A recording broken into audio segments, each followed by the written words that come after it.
تو اب سوال ہی پیدا ہوتا ہے کہ اگر ہمارا دل گھٹا ہوا ہے اور ہمارا دل بند ہے اور سخت ہے اور زنگ لگا ہوا ہے اور کسی چیز میں دل لگتا نہیں، تو پھر کیا کرنا چاہیے؟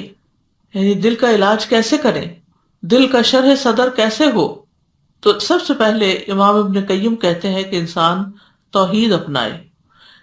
یعنی ہدایت اور توحید جو ہے یہ شرح صدر کے بہت بڑے اسباب میں سے ہے کہ دل کو ہدایت مل جانا اور توحید مل جانا. اور شرک اور گمراہی سینے کے تنگ ہونے کے بڑے اسباب میں سے ہے. یہ ابن القیم کی کتاب ہے زاد المعاد، اس میں سے یہ آئندہ کافی چیزیں لی گئی ہیں، تو آپ لوگ خود بھی وہاں سے مطالعہ کر سکتے ہیں، زاد المعاد. تو بہرحال ہدایت جو ہے وہ شرح صدر کا باعث ہے اور کفر دل کی تنگی کا باعث ہے. پھر سینے سے ایمان کے نور کا نکلنا، ان اسباب میں سے ایک سبب وہ نور ہے جو اللہ بندے کے دل میں ڈالتا ہے، اور وہ ایمان کا نور ہے. ایمان دل کے اندر نور پیدا کر دیتا ہے، اس کو کھول دیتا ہے اور راحت پہنچاتا ہے. تو پہلی چیز تھی توحید، اور اسی کے اندر پھر توحید میں ایمان آ جاتا ہے، اور پھر اس ایمان کی وجہ سے انسان کا دل جو ہے وہ روشن ہو جاتا ہے.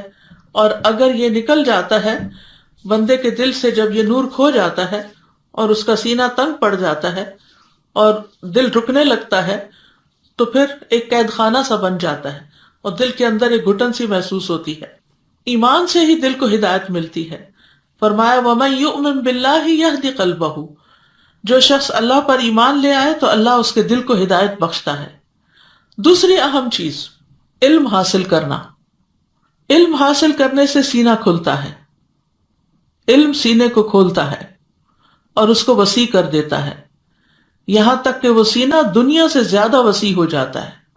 یعنی وہ دل پھر صرف دنیا کے بارے میں نہیں سوچتا، وہ آخرت اور جنت اور جہنم کے بارے میں بھی بہت واضح طور پر سوچتا ہے.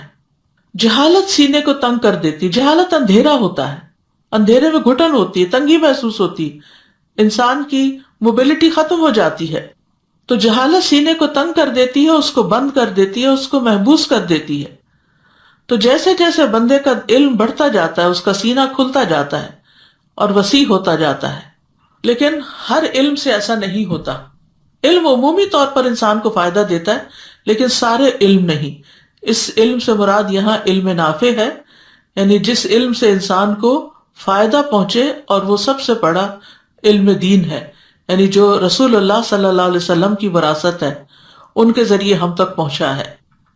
تو جو لوگ اس علم کو صحیح طور پر حاصل کریں اچھی نیت کے ساتھ اور اس پر عمل بھی کریں، تو ان کے سینے کھل جاتے ہیں، پھر وہ دل وسیع ہو جاتے ہیں، اور ایسے لوگ پھر وسعت قلبی کا ثبوت دیتے ہیں. ان کے اخلاق پاکیزہ ہو جاتے ہیں، ان کی زندگی سب سے بہترین ہو جاتی ہے.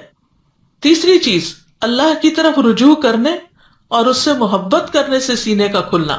الانابۃ الی اللہ سبحانہ وتعالی، یعنی اللہ سبحانہ وتعالی کی طرف رجوع کرنا اور دل کی گہرائی سے اللہ سے محبت کرنا اور اس کی طرف متوجہ ہونا اور اس کی عبادت سے خوشی پانا. دوسری کوئی بھی چیز بندے کے سینے کو ان سے بڑھ کر نہیں کھولتی.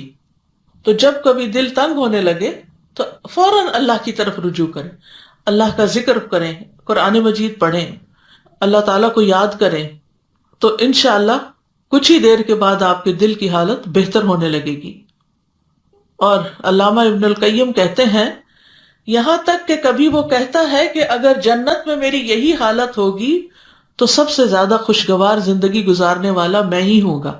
یعنی اتنا زیادہ شرح صدر ہو جاتا ہے کہ دنیا میں بھی اس کو جنت کا مزہ آنے لگتا ہے. یاد رکھیے جتنی زیادہ اللہ سے محبت ہوگی اتنا ہی زیادہ دل کھلے گا، انسان کے اندر ایک خوشی پیدا ہو جائے گی، اور اس کو وہی جانتا ہے جس کے اندر اللہ کی محبت ہو. اور جیسے جیسے اللہ کی محبت مضبوط اور شدید ہوتی جاتی ہے سینہ اتنا ہی زیادہ کھلتا جاتا ہے اور وسیع ہوتا جاتا ہے.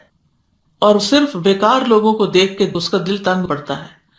یعنی ویسے اس کا دل تنگ نہیں ہوتا، لیکن جو لوگ وقت ضائع کریں، بیکار ہوں، فضول لغو کاموں میں لگے ہوئے ہوں.